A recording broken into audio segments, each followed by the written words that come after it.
कहानी के सभी पात्र, घटनाएं और स्थान पूरी तरह काल्पनिक है। इनका किसी भी व्यक्ति या वास्तविक घटना से कोई संबंध नहीं है। मैं सृष्टि यह पूरी कहानी अपनी आवाज़ में रिकॉर्ड करती हूँ ताकि आप तक एक बेहतरीन मनोरंजन पहुँचा सकूँ। अगर आपको मेरी आवाज़ और कहानियाँ पसंद आती है तो कृपया हमारे चैनल को सब्सक्राइब जरूर करें और वीडियो को लाइक व शेयर करना ना भूलें। घट वाली मोहब्बत पार्ट 2। पिछले पार्ट में आप लोगों ने पढ़ा था कि तरुणी खरगोश के साथ खेल रही थी। अब आगे तरुणी भागते हुए हवेली के अंदर दाखिल हुई। हवेली का भव्य हॉल इस समय पूरी तरह सुनसान था। उसके दादा सा और बाबा सा सुबह ही अपने ऑफिस के लिए निकल चुके थे और उनकी माँ सा अपनी सहेली की बेटी के गोद भराई में गई हुई थी। इस सन्नाटे को देखकर तरुणी के चेहरे पर एक शरारती मुस्कान फैल गई। कोई नहीं है, कोई भी नहीं। उसने खुद से फुसफुसाते हुए गहरी राहत की सांस ली और तुरंत सीढ़ियों की ओर दौड़ पड़ी। तरुणी के पायल की मधुर झंकार हवेली के शांत माहौल को संगीत से भर रही थी। उसकी चाल में एक उत्साह और चेहरे पर अलग मासूमियत थी। वह सीधे अपने कमरे में पहुंची और दरवाज़ा अंदर से बंद कर लिया। कमरे में आकर वह दीवार से टिककर गहरी सांसें लेने लगी। दौड़ने की वजह से उसका दिल तेजी से धड़क रहा था और उसका सीना ऊपर नीचे हो रहा था। उसने अपनी धड़कनों को थामने की कोशिश की, लेकिन उसकी आंखों में चमक और होठों पर मुस्कान यह जाहिर कर रहे थे कि वह किसी नटखट ख्याल से बेहद खुश है। तरुणी ने कमरे की खिड़की से पर्दे हटाए बाहर का नज़ारा देखने के लिए।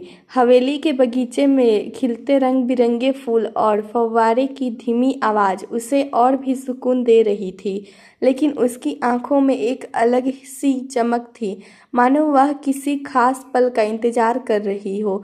अब कोई मुझे रोकने वाला नहीं, तरुणी ने धीरे से मुंह मुस्कुराते हुए खुद से कहा और साइड ड्रॉवर खोलकर उसमें अपने चमचमाते घुंघरू निकाल लिए। उसके हाथों ने घुंघरुओं को ऐसे छुआ जैसे कोई अपने सबसे प्यारे खजाने को संभालता है। ये घुंघरू ही तो थे जो उसके सपनों के पहले साथी थे। उसकी आंखों में एक अलग सी चमक आ गई और होठों पर हल्की सी मुस्कान तैरने लगी। तरुणी ने घुंघरुओं पर प्यार से हाथ फेरते हुए गहरी सांस ली। ये सिर्फ एक जोड़ी घुंघरू नहीं थे, ये उसकी इच्छाओं और उसके सपने का प्रतीक थे। उसे हमेशा से डांस का जुनून था। हर बार जब वह इन घुंघरुओं को पहनती थी तो उसे लगता था कि वह अपने सपनों की और करीब पहुंच रही है, लेकिन वह जानती थी कि उसका परिवार, खासकर दादा सा और बाबा सा, इस सपने को कभी स्वीकार नहीं करेंगे। वह एक रूढ़िवादी परिवार से थी जहां बहू बेटियों का यूं भरे समाज के सामने नाचना उनकी मान्यताओं के खिलाफ था। डांस, वो भी हमारी बेटी, ये कैसी हो सकता है, ये हमारे शान के खिलाफ है। यही वह सुनती आई थी जब भी उसने अपने ख्वाबों को आवाज़ देने की कोशिश की। अपने स्कूल के दिनों को याद करते हुए तरुणी की आंखों में हल्की नमी आ गई। उसने कितनी बार अपने परिवार से छुपकर स्कूल में डांस सीखा था। टीचर्स की तारीफ और दोस्तों की वाहवाही ने उसके सपने को और मजबूत किया था। उसे हमेशा लगता था कि वह एक दिन बड़ी डांसर बनेगी, लेकिन यह राह इतनी आसान नहीं थी। तरुणी ने धीरे धीरे घुंघरू उठाए और अपने पैरों में बांधने लगी। ये सपना मेरा है और इसे पूरा करने का हक भी मेरा है, उसने खुद से कहा। उसके दिल में एक आग जल रही थी जो उसे हर मुश्किल से लड़ने का हौसला दे रही थी। उसने कमरे का दरवाज़ा अच्छे से बंद किया, खिड़कियों के पर्दे गिरा दिए और जल्दी से अपने मोबाइल में गाना चालू कर दिया। फिर अपने पैर की पहली थमक से कमरे को ताल की गूंज से भर दिया। उसका हर कदम, हर मूवमेंट उसकी तपस्या का परिणाम था। तरुणी के अंदर की डांसर अपने पूरे जोश के साथ बाहर आ रही थी। गाने के बोल थे, दीवानी मस्तानी हो गई और जैसे ही यह धुन तरुणी के कानों में बजी, उसका शरीर जैसे खुद ब खुद झूमने लगा। वह पूरी तरह से मंत्रमुग्ध होकर उस संगीत के हर नोट को महसूस करती हुई नाचने लगी। उसकी हर एक हरकत, हर एक कदम जैसे संगीत की लहरों के साथ बह रहे थे। उसके पैरों में बंधे घुंघरू की आवाज़ कमरे में गूंज रही थी और उसकी हर घुंघरू की झंकार जैसे उसकी आत्मा का हिस्सा बन गई थी। वो इतनी भावुकता और नृत्य में डूबी हुई थी कि उसे किसी और का ध्यान नहीं था। बस उसे संगीत और अपने सपने के बीच एक गहरी एकता महसूस हो रही थी। कमरा साउंड प्रूफ था, इसलिए उसे किसी भी तरह की चिंता करने की ज़रूरत नहीं थी। वह पूरी तरह से अपने इमोशंस में खोकर बिना किसी रोक टोक के, बिना किसी डर के नाच रही थी। उसकी आंखें बंद थी और वह जैसे खुद को भूल चुकी थी। बस वही दीवानी, वही मस्तानी, उसी धुन पर नाचती हुई। उसका मासूम चेहरा और पंखों जैसी नजाकत जैसे भरपूर हर मोमेंट उसे और भी सुंदरता बना रहे थे।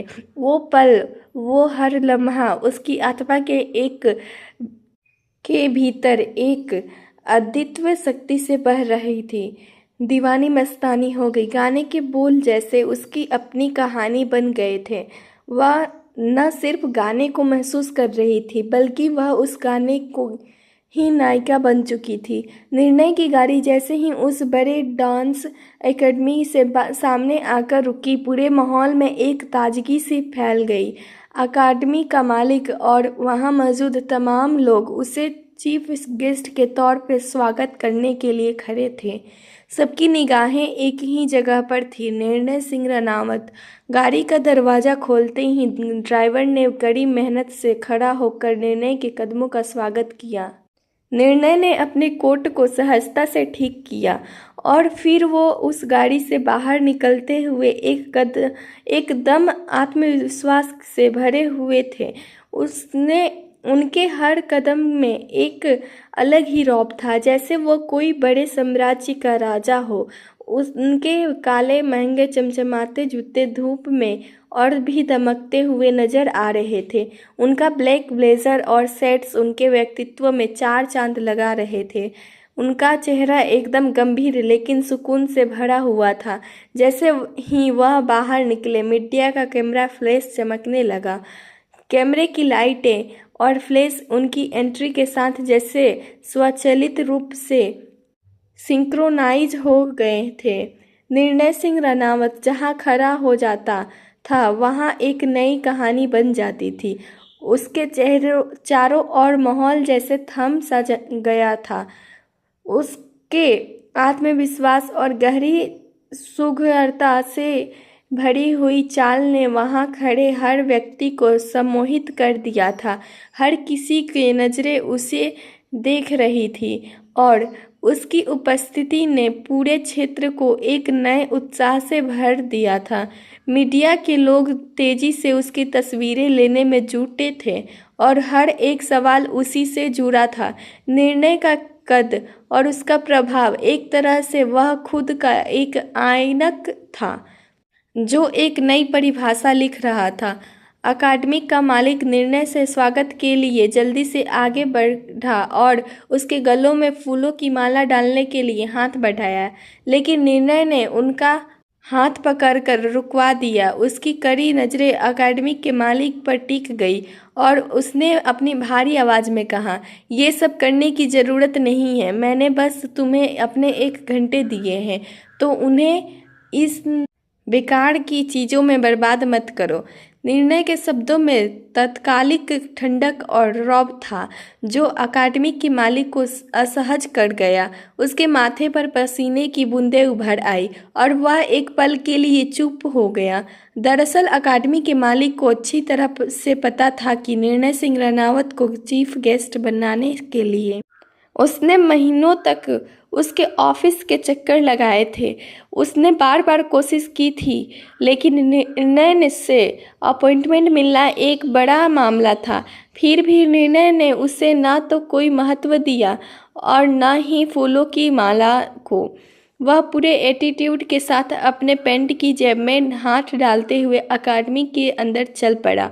उसकी चाल में इतनी आत्मविश्वास था कि जैसे हर कदम से वह मैं खुद ही एक संस्थान हूँ।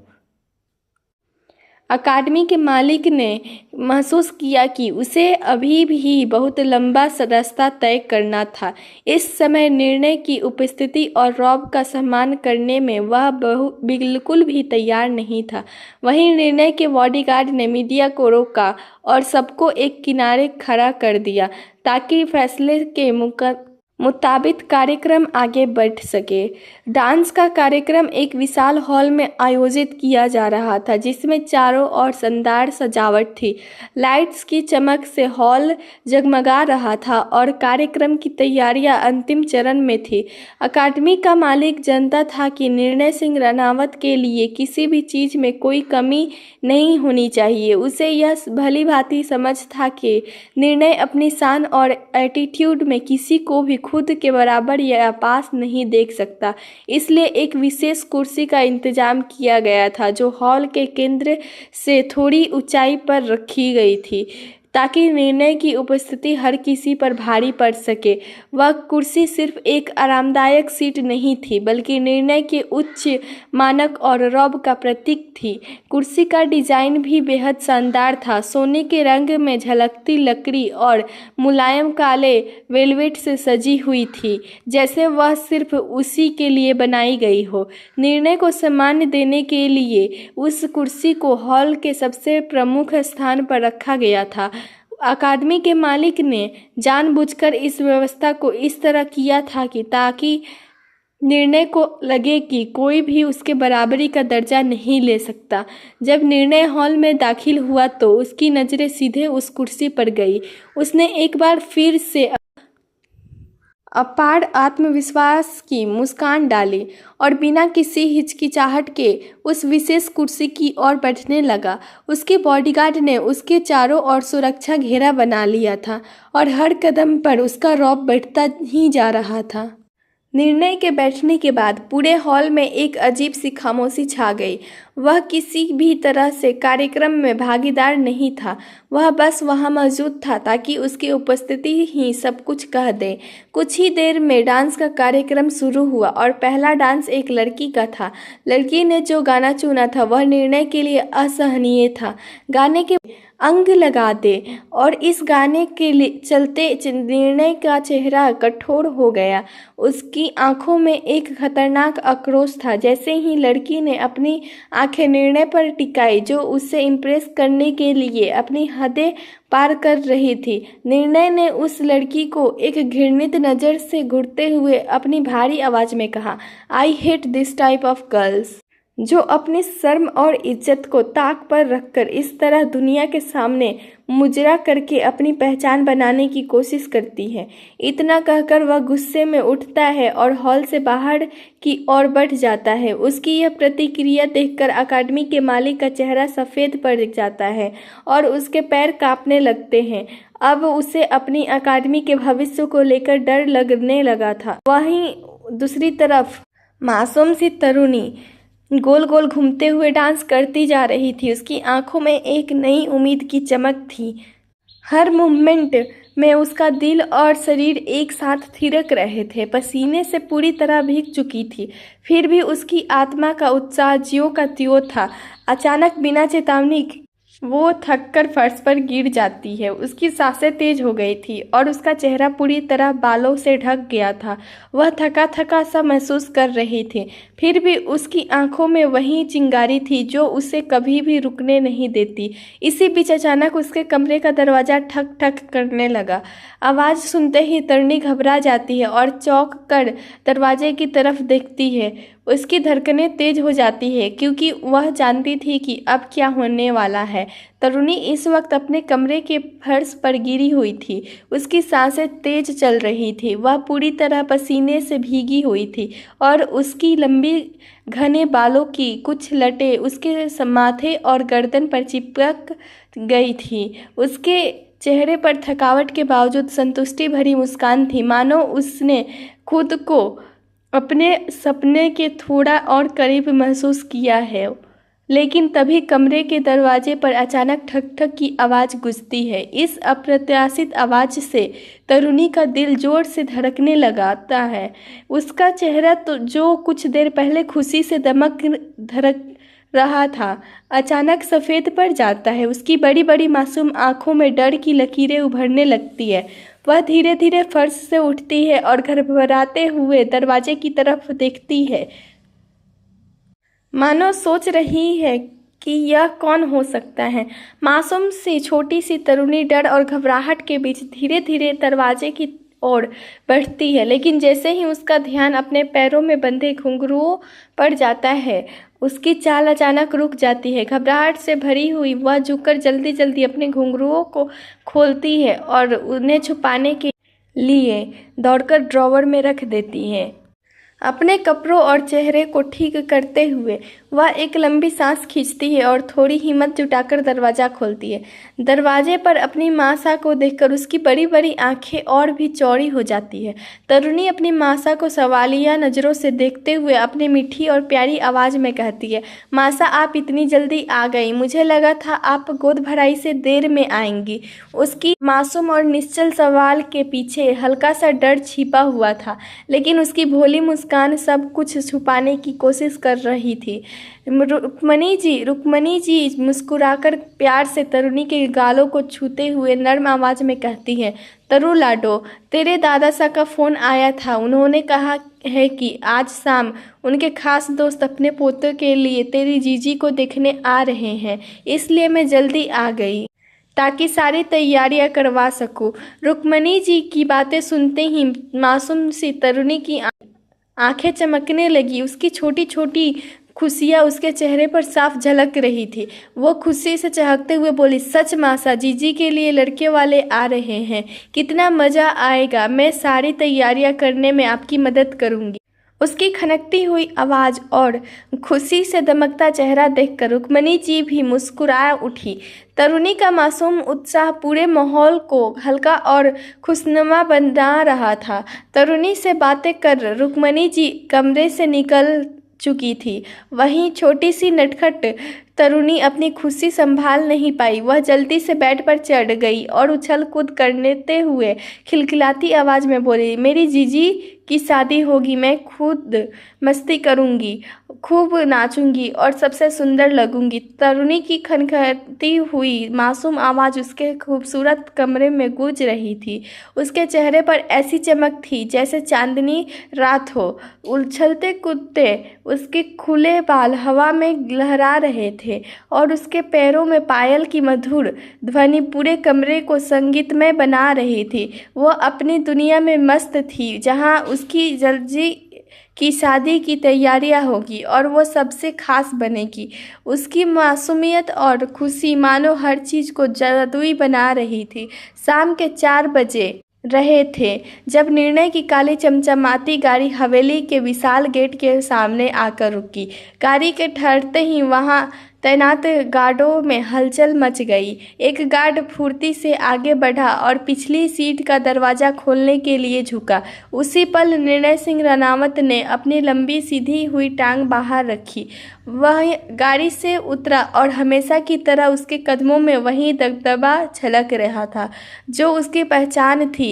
उसने अपने कोट को एक झटके से ठीक किया और अपने काले सेट्स की लहराती चमक को हाथ से हल्का सा ऊपर सरकाकर रोशनी को नकारा। निर्णय का कद, उसकी चाल और उसके चेहरे पर छाई गंभीरता हवेली के गेट से लेकर अंदर तक मौजूद हर शख्स पर भारी पड़ रही थी। बिना किसी तरफ देखे वह अपने गार्ड्स के घेरे में ड्रॉपदार आवाज़ में हवेली की अंदर की ओर बढ़ गया। निर्णय जैसे ही हॉल में पहुंचा, उसकी तेज निगाहें अपने परिवार के सदस्यों पर पड़ी। सभी लोग वहां पहले से मौजूद थे, लेकिन निर्णय ने उसकी ओर देखना भी जरूरी नहीं समझा। उसने अपने चेहरे पर वही सख्त भाव बनाए रखे और पूरी तरह से उन्हें अनदेखा करते हुए सीधा सीढ़ियों की तरफ बढ़ने लगा। तभी पीछे से एक गूंजती हुई रौबदार आवाज़ उसके कानों में पड़ी। कुंवर सा ठहरिए। यह आवाज़ उसके दादा सा की थी, जो हमेशा की तरह अपने स्वाभिमानी और प्रभावशाली लहजे में बोले थे। निर्णय के कदम जो सीढ़ियों के ओर बढ़ रहे थे अचानक थम गए। उसकी पीठ सीधी और सिर झुका हुआ था, मानो वह अपने दादा साहब के सम्मान को नज़रअंदाज करने की हिम्मत नहीं कर सकता था। लेकिन उसके हाथ अब भी अपने पैंट की जेब में थे और उसकी सांसों की स्थिरता यह दिखा रही थी कि उसने अपने ठोस व्यक्तित्व से हार मानना कभी सीखा ही नहीं। हॉल में सन्नाटा छा गया था। परिवार के सभी सदस्य एक पल के लिए स्तब्ध हो गए। उनकी नज़रें कभी दादा साहब पर टिकती तो कभी निर्णय पर। हर कोई इस टकराव के स्वाभाविक परिणाम को लेकर असमंजस में था, मानो पूरा माहौल ठहर गया हो। निर्णय वहीं अपनी जगह पर खड़ा था और अपने एटीट्यूड में अपने दोनों हाथ पैंट की जेब में डाले, चेहरे पर वही ठंडा और सख्त भाव। उसकी नज़रें दादा साहब पर टिकी थी, लेकिन उसमें ना कोई डर था ना कोई झिझक। तभी दादा साहब ने एक बार फिर अपनी रौबदार आवाज़ में बातों को साफ करते हुए कहा, हमने तुम्हारे लिए लड़की पसंद की है। आज शाम हम उसे देखने जा रहे हैं और तुम्हें भी हमारे साथ चलना होगा।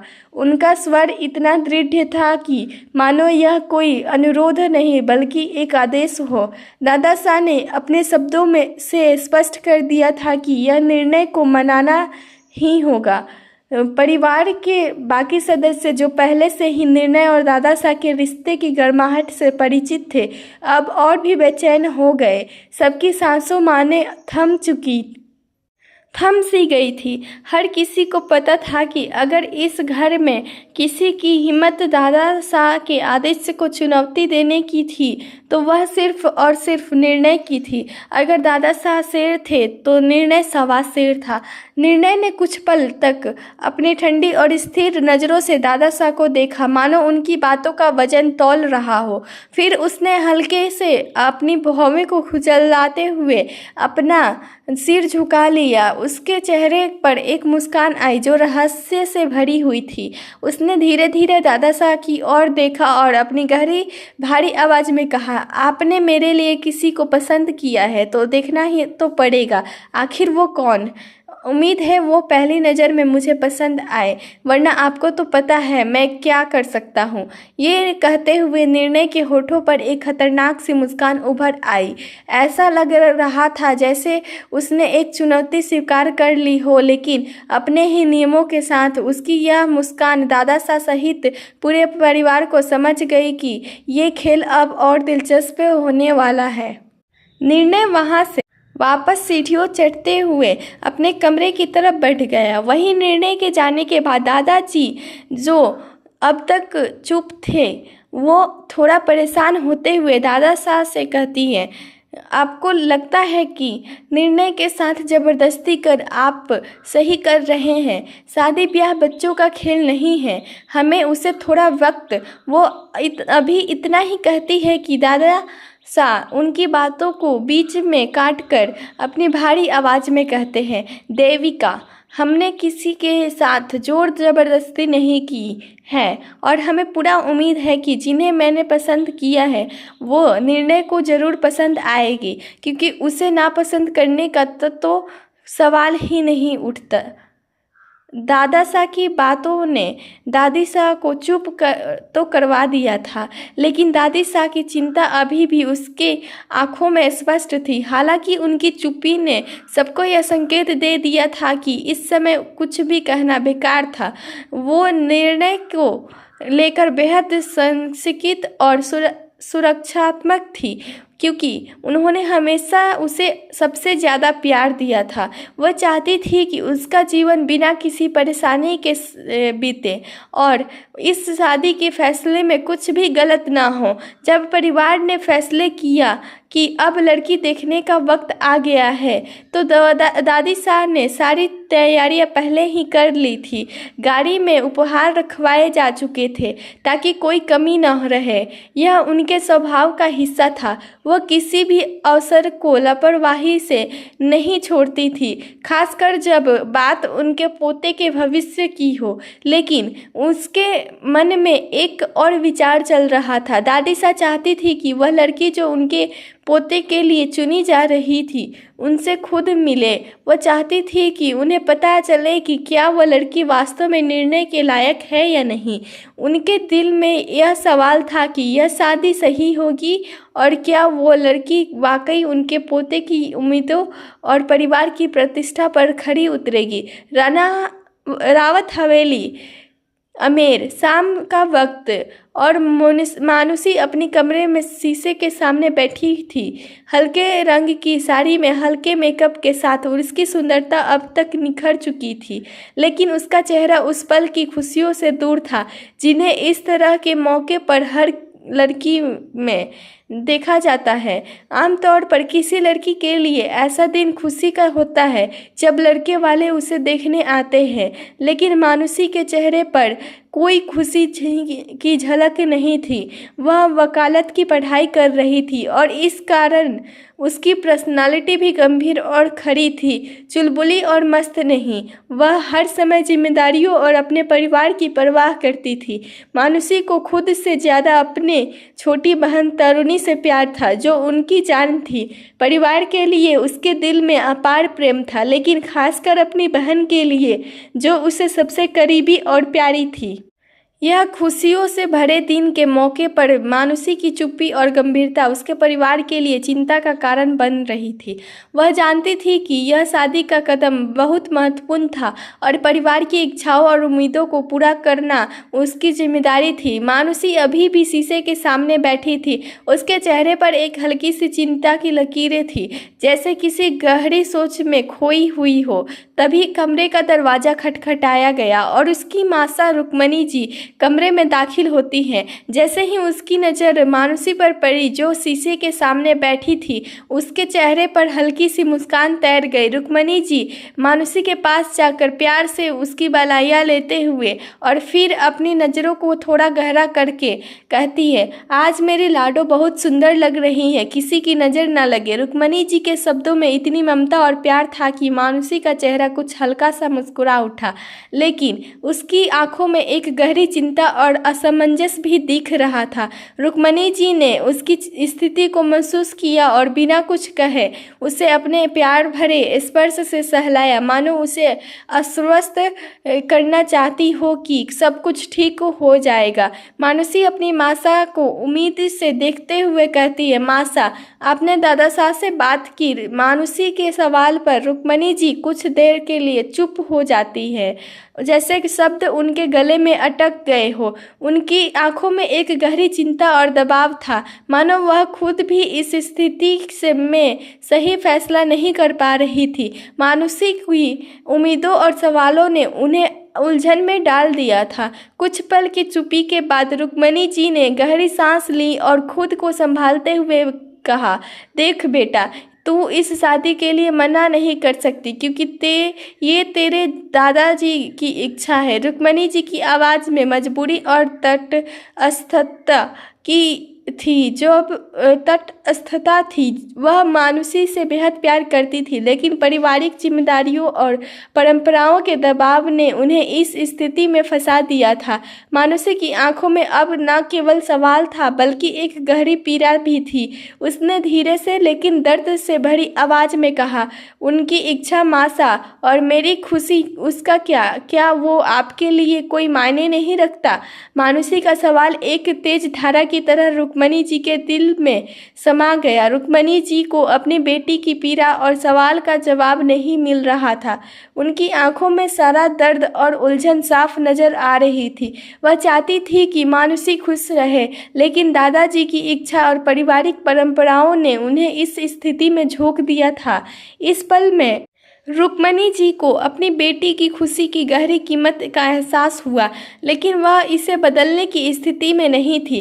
वह बस मानुषी के चेहरे पर मुस्कान और सुख देखना चाहती थी, लेकिन पारिवारिक रिश्तों और परंपराओं की लकीरों ने उसे बांध लिया था। रुक्मणी जी के चेहरे पर थोड़ी सी तटस्थता और उलझन थी, लेकिन सेविका की आवाज़ से उन्हें अपने विचारों ने से बाहर खींच लिया। सेविका ने सिर झुकाकर रुक्मणी जी से कहा, मालिकिन, वो लोग आ गए हैं। बड़े मालिक आपको नीचे बुला रहे हैं। सेविका की बात सुनते ही रुक्मणी जी की नज़र मानुषी पर पड़ी, जो अब भी अपने सवाल और दर्द में डूबे हुई थी।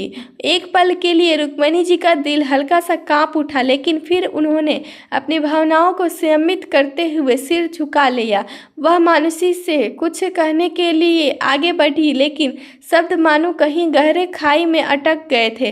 रुक्मणी जी ने बस अपनी आंखों से मानुषी को देखा लिया, लेकिन फिर अपनी भावनाओं को छुपाते हुए धीरे से कहा, बेटा, हमें अब नीचे जाना है, वो लोग इंतजार कर रहे हैं। इतना कहकर रुक्मणी जी ने मानुषी को एक अंतिम नज़र दी और बाहर निकलने से पहले फिर से एक गहरी सांस ली। उनके कदमों में धीमी सी थकान थी, जैसे वह खुद भी इस सारी स्थिति से उबरने की कोशिश कर रही हो, लेकिन पारिवारिक जिम्मेदारियों ने उन्हें मजबूर कर दिया था। मानुषी ने चुपचाप अपनी माँ को जाते हुए देखा। उनकी आंखों में अब भी कोई सवाल थे, लेकिन वह चुप रही, जैसे उसने खुद को संभाल लिया हो। रुक्मणी जी जब हॉल में दाखिल होती है तो उनकी नज़र सबसे पहले अपने ससुर जी पर जाती है, जो अपने हम उम्र दोस्त के साथ गले मिलकर मुस्कुरा रहे थे। उन दोनों की आंखों में एक विशेष चमक थी, जैसे उन्होंने किसी महत्वपूर्ण फैसले को दिशा तय कर लिया हो। रुक्मणी जी का ध्यान उनके गले मिलने पर जाता है और फिर धीरे धीरे नज़र उस आदमी पर पड़ी जो उनके ससुर जी के साथ खड़ा था। यह आदमी और कोई नहीं बल्कि निर्णय दादा के साथ खड़ा था। यह आदमी और कोई नहीं बल्कि निर्णय के दादा साहब थे, जो तरुणी के साथ दादा साहब के बचपन के दोस्त थे। दोनों उनके चेहरे पर बड़ी सी मुस्कान थी, जो उनकी दोस्ती की गहरी और पुरानी जड़ों को दशा दे रही थी। रुक्मणी जी समझ गई कि यह दोस्ती अब एक नए मोड़ पर है, क्योंकि दोनों लोग आज अपने रिश्ते को एक नई दिशा देने की योजना बना रहे थे। इस मुलाकात का उद्देश्य सिर्फ दोस्ती का इज़हार नहीं था, बल्कि इस पुराने रिश्ते को एक नए रिश्ते में बदलने की तैयारी थी। वह जानती थी कि अब यह दोस्ती एक रिश्तेदारी में बदलने वाली है।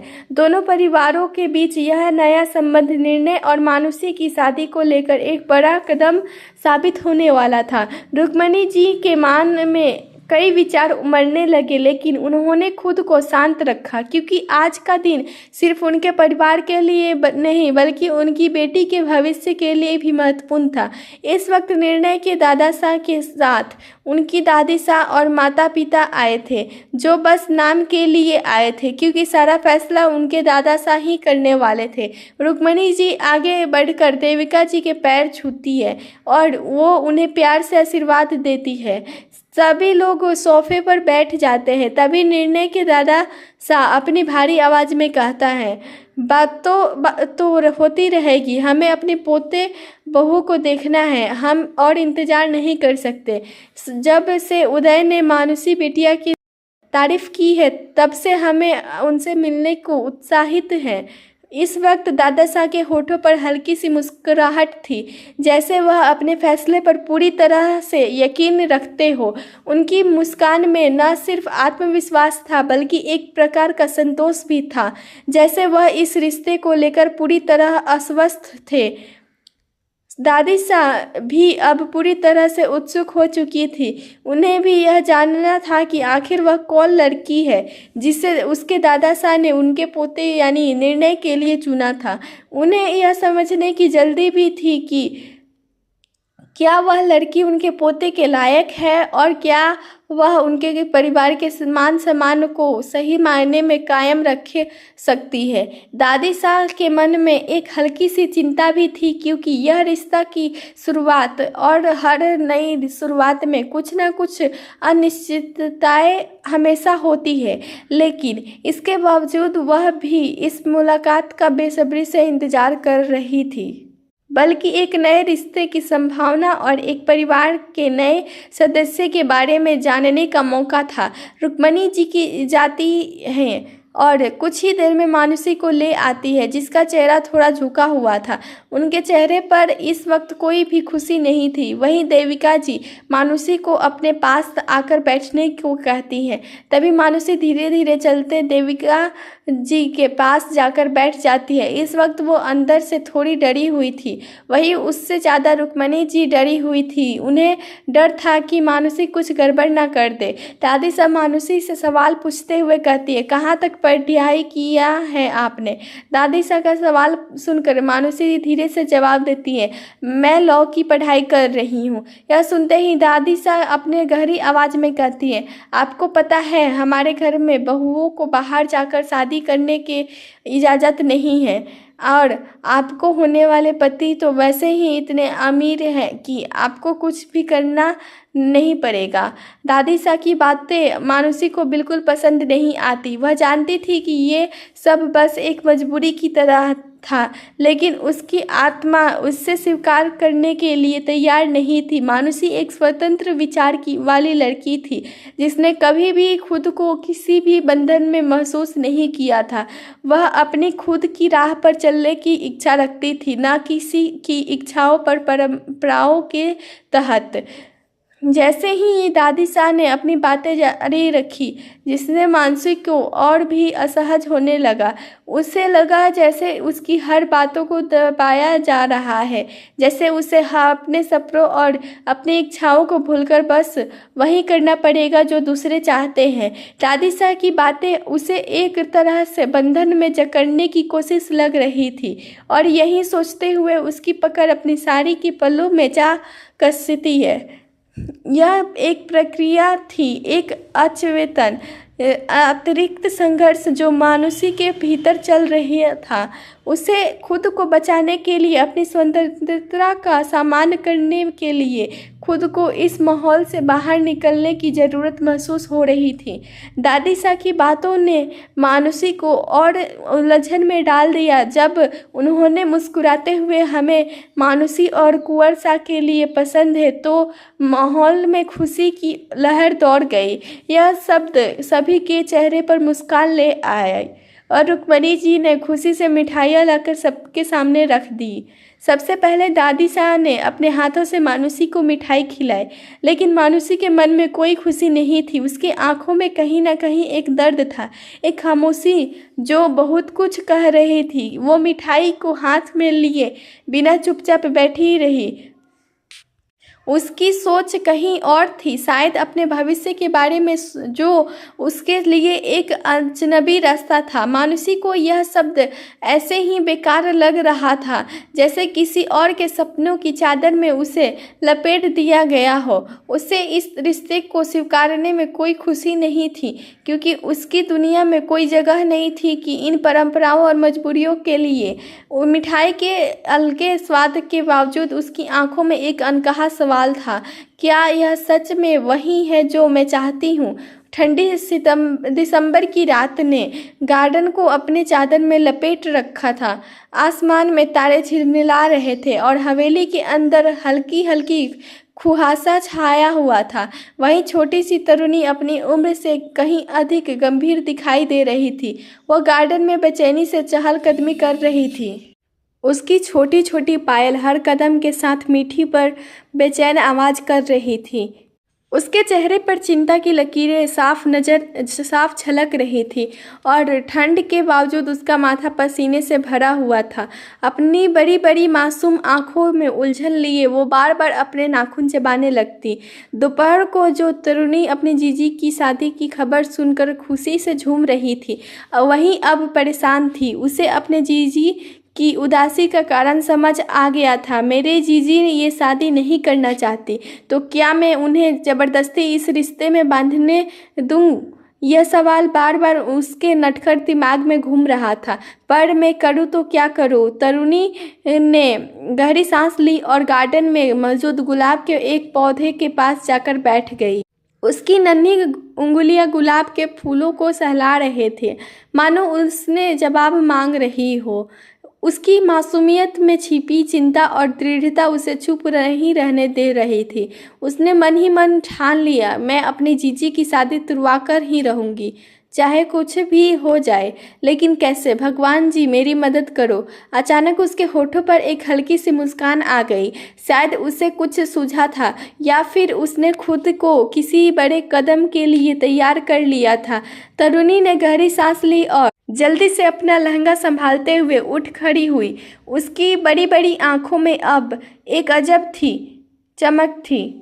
एक अजब उसकी बड़ी बड़ी आंखों में अब एक चमक थी, मासूमियत और शरारत का अद्भुत मेल। उसने अपने शॉल की मजबूती से चारों तरफ लपेटा और ठंड की परवाह किए बिना नंगे पांव हवेली के गार्डन से भागते हुए गाड़ियों की तरफ बढ़ी।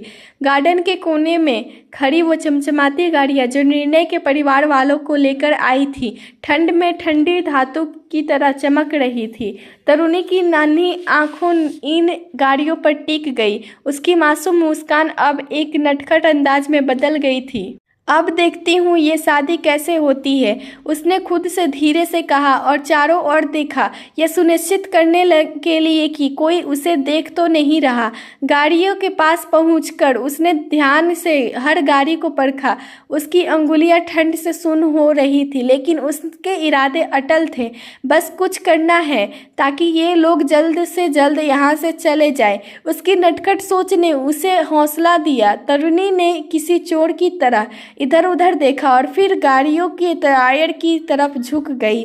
अगर ये गाड़ियाँ चलेगी ही नहीं तो ये लोग जाएंगे कैसे? उसकी मासूमियत भरी शरारत अब उसके मास्टर प्लान में बदल चुकी थी। तरुणी अपने इस छोटे से दिमाग में चल रहे खुराफाती प्लान को लेकर बेहद उत्साहित थी। उसके चेहरे पर शरारत भरी मुस्कान थी, मानो वो कोई महान काम करने जा रही हो। वह गाड़ियों के चारों ओर चक्कर काटने लगी, जैसे कोई बड़ा डिटेक्टिव किसी प्लान की जांच कर रहा हो। अगर ये गाड़ियाँ यहीं खड़ी रहेगी तो ये लोग घर कैसे जाएंगे? और जब ये घर नहीं जाएंगे तो जीजी की शादी कैसे होगी? उसने खुद से धीमे स्वर में कहा और अपनी पायल की आवाज़ को दबाने की कोशिश करते हुए गाड़ियों के पास झुकी। उसके दिमाग में गाड़ियों के टायर पंचर करने का ख्याल खोदा। वो जल्दी जल्दी आसपास किसी तेज चीज़ को ढूंढने लगी, लेकिन तभी उसकी नज़र गाड़ी के बड़े बड़े टायर पर पड़ी। उसकी मुस्कान थोड़ी फीकी पड़ गई। अरे ये तो बहुत बड़े हैं, इन्हें पंचर करने के में पूरा दिन लग जाएगा, उसने नाक सिकोड़ते हुए सोचा। वहीं उसकी इस मासूमियत और नासमझी के बीच वो एक बात बिल्कुल भूल चुकी थी, गाड़ियों के टायर पंचर करने से शादी कैसे रुक सकती है?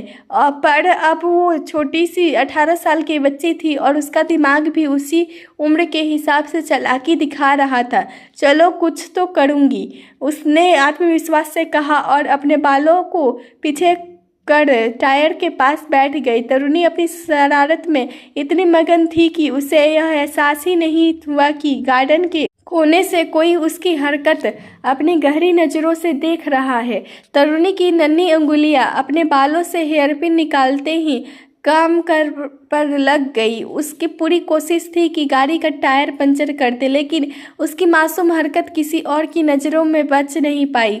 और जैसे ही उसने हेयर क्लिप को टायर के करीब ले जाना चाहा, किसी ने फुर्ती से उसके नाजुक बाजू को पकड़ लिया। एक झटके में वो खड़ी हुई और सीधा अपने सामने एक बड़े शख्स के चौड़े सीने से जाल टकराई।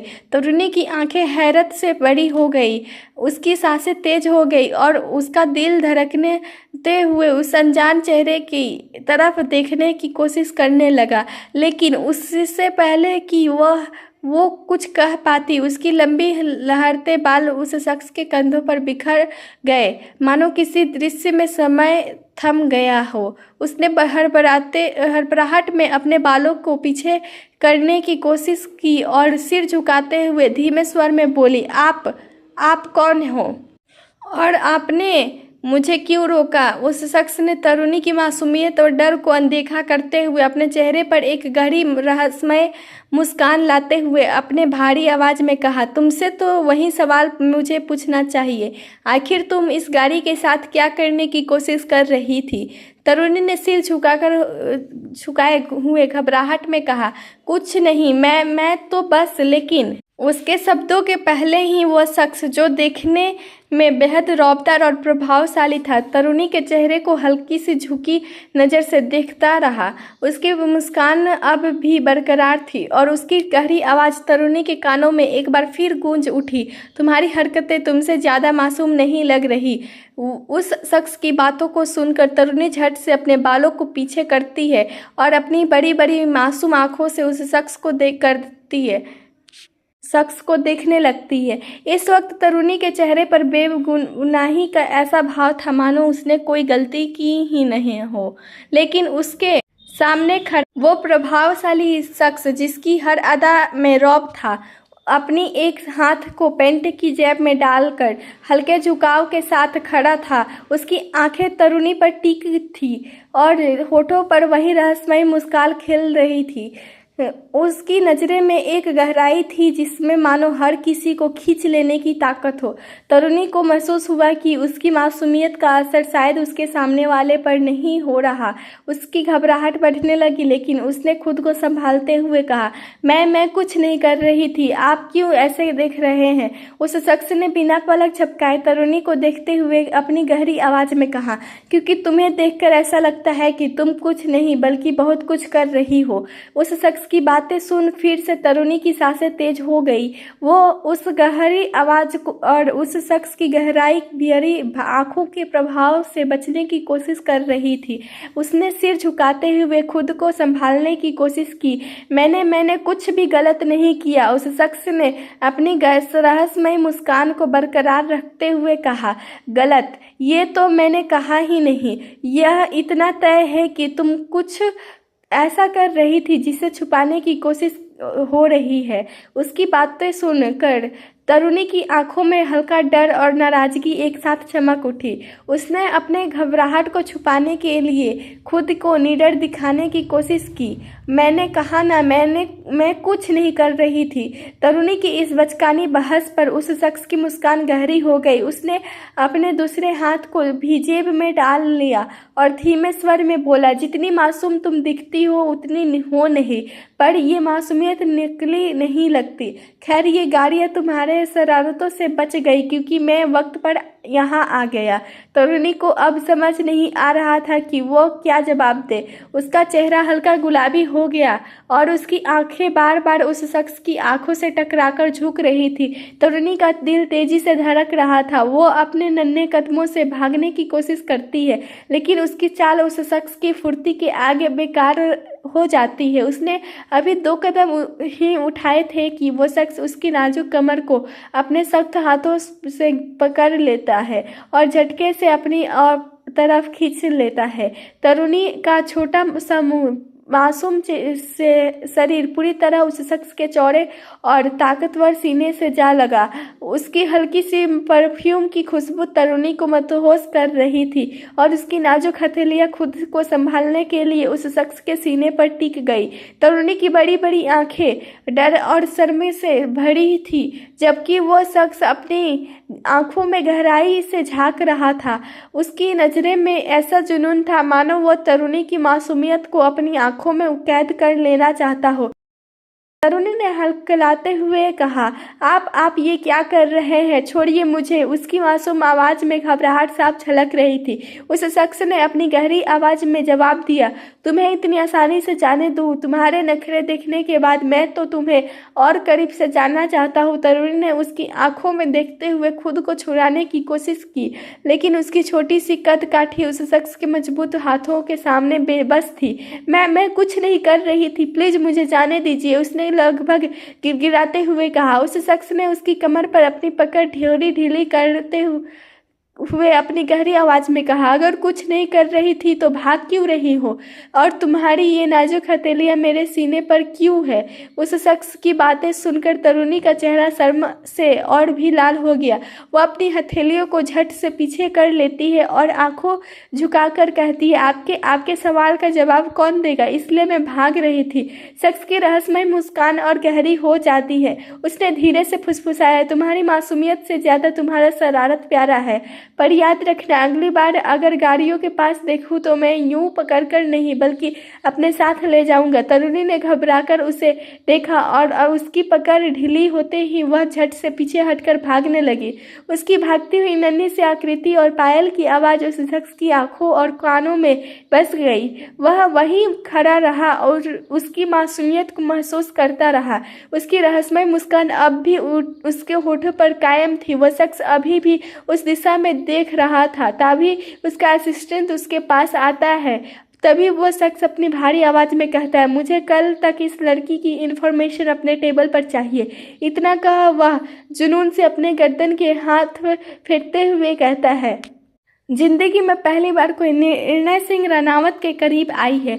अब उसे मेरे कैद में तो आना ही पड़ेगा। मेरे कैद में आने के लिए रेडी रहना कपकेक। निर्णय की आंखों में एक खतरनाक चमक थी। उसके होठों पर खेलती रहस्यमय मुस्कान और आवाज़ की गहराई उसके इरादों की गंभीरता बयां कर रही थी। असिस्टेंट थोड़ी देर निर्णय की तरफ देखने के बाद धीमे स्वर में कहता है, जैसा आप कहे सर, और तुरंत वहां से चला जाता है। निर्णय वहीं खड़ा अपने कंधों को हल्का सा घुमाते हुए आसमान की तरफ देखने है। ठंडी हवा उसके चेहरे को छू रही थी, लेकिन उसकी निगाहें और अंदाज में एक जलता हुआ जुनून था। उसके मन में तरुणी की बड़ी बड़ी मासूम आंखें और उसके चेहरे की मासूमियत बार बार उभर रही थी। वह अपनी जगह खड़ा धीमे से बुदबुदाया, अब देखना कपकेक ये खेल मैं कैसे खेलता हूँ। तुम मेरी जिंदगी में आई हो तो अब तुम्हारा हर कदम मेरे इशारों पर होगा। यह कहकर उसने अपनी गलाई पर महंगी घड़ी को देखा और फिर अपने फ़ोन पर एक कॉल लगाते हुए वहां से तेज कदमों से हवेली की तरफ चला गया। तरुणी घबराई हुई अपनी लहंगा संभालते हुए हवेली के हॉल में दाखिल होती है। उसके पायलों की आवाज़ से पूरा माहौल ठहर सा जाता है। वहाँ मौजूद हर कोई उसे की ओर देखने लगता है। तरुणी की अचानक महसूस होता है कि सभी की नज़रें उसी पर टिकी हुई है। उसके कदम अनायास ही रुक जाते हैं। वह घबराई हुई इधर उधर देखने लगती है, मानो कोई उसे इस स्थिति से बचा ले। तरुणी मन ही मन, हे भगवान, अब ये सब मुझे ऐसे क्यों देख रहे हैं? क्या मैंने कुछ गलत कर दिया? उसके चेहरे की मासूमियत और असमंजस सभी को स्पष्ट नजर आता है। तभी निर्णय के दादा साहब अपनी भारी आवाज में कहते हैं, तो आप आ गए। निर्णय के दादा साहब की गूंजती आवाज तरुणी के कानों में पड़ी तो वह ठिठक गई। उसके चेहरे पर असमंजस और हल्की घबराहट के भाव उभर आए। वह समझ नहीं पा रही थी कि ये शब्द उससे ही क्यों कहे जा रहे थे।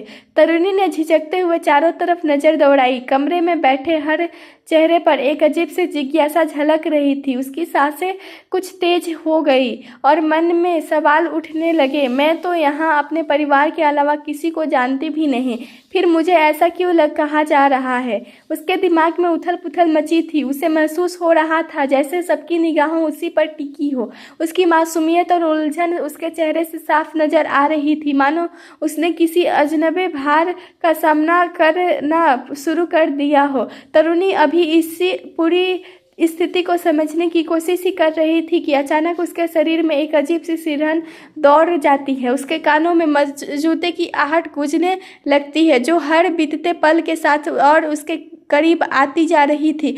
यह आवाज़ किसी और की नहीं बल्कि निर्णय की थी, जो रौब और ठसक के साथ हॉल में कदम रख रहा था। उसकी चाल में एक अजीब सा आकर्षण था। वह अपने एक हाथ को पैंट की जेब में डाले हुए आत्मविश्वास से भरा आगे बढ़ रहा था। निर्णय की पर्सनालिटी ही ऐसी थी कि वहाँ मौजूद हर किसी की नज़रें उस पर टिक गई। उसकी तेज निगाहें और भारी आभा किसी को भी अपने और खींचने के लिए काफ़ी था। एक पल के लिए तो मानुषी ने भी धीरे से अपने पलकों को उठाया और निर्णय को और देखा। उसे देखते ही उसकी आंखें मानो उसी पर ठहर गई। मानुषी की नजरें निर्णय के चेहरे पर अटक गई और वो उसे एकटक देखते रह गई। तरुणी जो अभी भी अपनी जगह पर जरवत खड़ी थी, महसूस कर सकती थी कि पूरी माहौल पर निर्णय का सख्त और गहरा प्रभाव छा गया है। निर्णय के होठों पर इस वक्त एक दिलकश मगर रहस्यमय मुस्कान थी। उसकी मुस्कान को देखकर दादा साहब अच्छी तरह समझ चुके थे कि उसके पोते के दिमाग में कुछ खुराफात चल रही है। निर्णय अपनी ठसक भरी चाल में तरुणी की ओर बढ़ता है। उसके हर कदम के साथ तरुणी का दिल तेजी से धड़कने लगता है। जैसे ही निर्णय उसके करीब आकर रुका, तरुणी ने ना चाहते हुए भी अपनी नजरें ऊपर उठाई। निर्णय ने झुककर उसके कानों में का पास हल्के से अपनी दिलकश और भारी आवाज में कहा, अपना छोटा सा मुंह बंद कर लीजिए कपकेक, वरना मैं इसे बंद करने का बहुत अच्छा तरीका जानता हूँ। उसकी बात सुनकर तरुणी का चेहरा हैरानी और घबराहट से सुर्ख हो गया। कुछ बोलने के लिए उसने अपने होठ खोले ही थे कि निर्णय मुस्कुराते हुए आगे बढ़ गया। वह अपनी ठाट बाट वाली चाल में सीधा जाकर एक सोफे पर किसी राजा की तरह पैर पर पैर चढ़ाकर बैठ गए। वही तरुणी जो अभी भी अपने स्थान पर जरवत खड़ी थी, उसका छोटा सा मुंह खुला का खुला रह गया। उसके चेहरे पर झलकती मासूमियत और असमंजस ने निर्णय के लिए दिल में एक अजीब सी खुशी भर दी। निर्णय अभी भी रौब और ठरसक से सोफे पर बैठा हुआ था। उसके हर हाव भाव से शख्सियत की गहराई और उसका दबदबा झलक रहा था। उसके एक पैर पर दूसरा पैर चढ़ा हुआ था और उसकी उंगलियां आराम से सोफे के हत्थे पर रखी थी। तभी उसके दादा साहब ने गर्व से मुस्कुराते हुए उदय जी की ओर देखा और अपनी भारी मगर आत्मविश्वास भरी आवाज में, ये हैं हमारे गुरु, हमारे शेर, हमारे कुंवर सा निर्णय सिंह रनावत। उनके शब्दों में जो गर्व झलक रहा था वो पूरे हॉल में गूंज गया। निर्णय ने अपने चेहरे पर एक हल्की मुस्कान लाते हुए सिर को थोड़ा झुकाकर उदय जी को देखा, लेकिन उसकी आंखों में वही अटूट आत्मविश्वास बरकरार था। यह मुस्कान ऐसी थी जैसे वो अपने परिचय का आदी हो चुका हो। किसी को प्रभावित करने के लिए उसे अतिरिक्त प्रयास करने की आवश्यकता न हो। हॉल में बैठा सभी की नजरें निर्णय पर के व्यक्तित्व और उसकी छवि की एक गहरी छाप पड़ चुकी थी। वही किसी मूर्ति के भांति खड़ी तरुणी का दिल उसकी दहाड़ जैसी उपस्थिति से एक बार फिर तेजी से धड़कने लगा था। तरुणी के दादा साहब उदय रावत ने हल्की मुस्कान के साथ निर्णय की तरफ देखा और अपनी भारी आवाज में गर्व से कहा, इन्हें भला कौन नहीं जानता, इनके चर्चे तो देश विदेश में मशहूर हैं। हमें खुशी है इस बात की कि ये हमारे जमाई सा बनने वाले हैं। हमारी मानुषी इनके साथ बहुत खुश रहेगी। उनकी शब्दों में न सिर्फ गर्व था बल्कि एक गहरी संतुष्टि और आश्वासन था। उदय रावत का हर एक शब्द इस बात को स्पष्ट कर रहा था कि वो इस रिश्ते के लिए पूरी तरह से सहज और खुश थे। निर्णय ने हल्की सी मुस्कान के साथ अपने दादा साहब की बातों का सम्मान किया, लेकिन उसकी आंखों में अभी भी एक गहरी सोच की झलक थी, मानो वह सब कुछ अपने हिसाब से चला रहा हो। तरुणी जो अब तक चुपचाप खड़ी थी, उसके दिल में यह सब सुनकर एक अजीब सा ख्याल आया। वह सोच रही थी कि यह रिश्ता आखिर किस दिशा में जाएगा। उस वक्त उसकी मासूमियत और संकोच साफ नजर आ रहे थे, लेकिन अंदर ही अंदर उसे निर्णय के बारे में बहुत कुछ समझने का उत्साह था।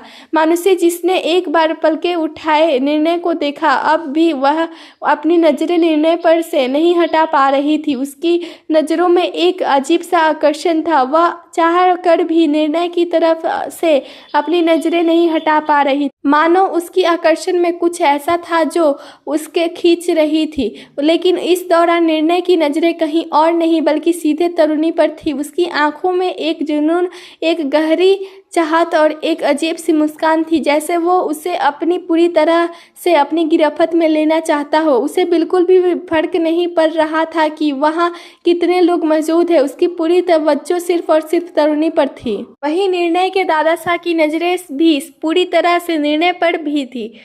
जैसे वह उसे देख रहे थे और समझ रहे थे कि उसके पोते की नज़रों में कुछ खास था जिसे वो पहले से ही महसूस कर चुके थे। बाकी सभी लोग आपस में बातचीत में व्यस्त थे, लेकिन यह चुप्पी और नज़रों की अदला बदली की ही वह मोमेंट थी जो बाकी सबके लिए अनदेखी थी। सबके बीच का ये मौन और अव्यक्त तनाव एक गहरी कहानी बयां कर रहा था। निर्णय की दादी शाह ने अपनी आंखों में उत्सुकता और थोड़ी सी आशंका के साथ निर्णय से पूछा, कुंवर साहब, हमने आपके लिए मानुषी को पसंद किया है, हम आपका जवाब जानना चाहते हैं।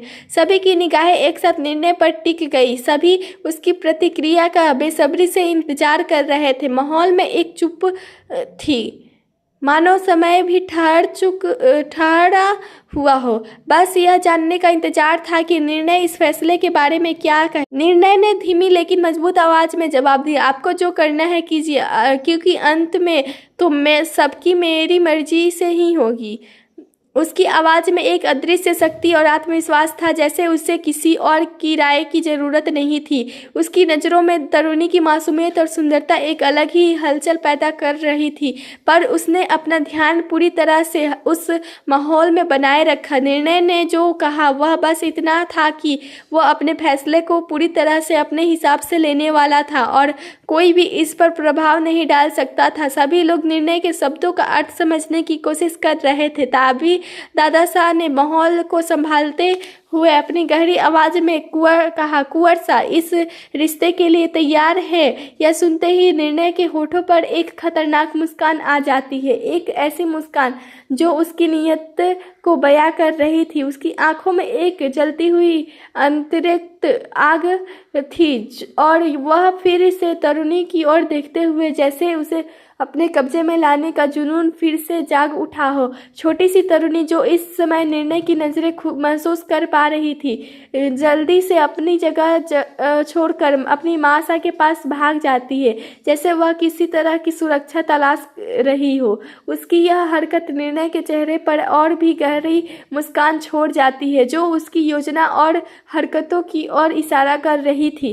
बाकी सब लोग खुशी से अभिभूत थे, लेकिन वो सभी इस स्थिति को पूरी तरह से समझ नहीं पा रहे थे। वो खुशी में बंधे थे, लेकिन निर्णय की मुस्कान और तरुणी के व्यवहार के बीच की छिपी चुप्पी और गहराई अर्थ को अनदेखा कर रहे थे, या यूं कहूँ कि हर कोई इस साजिश से अनजान थे।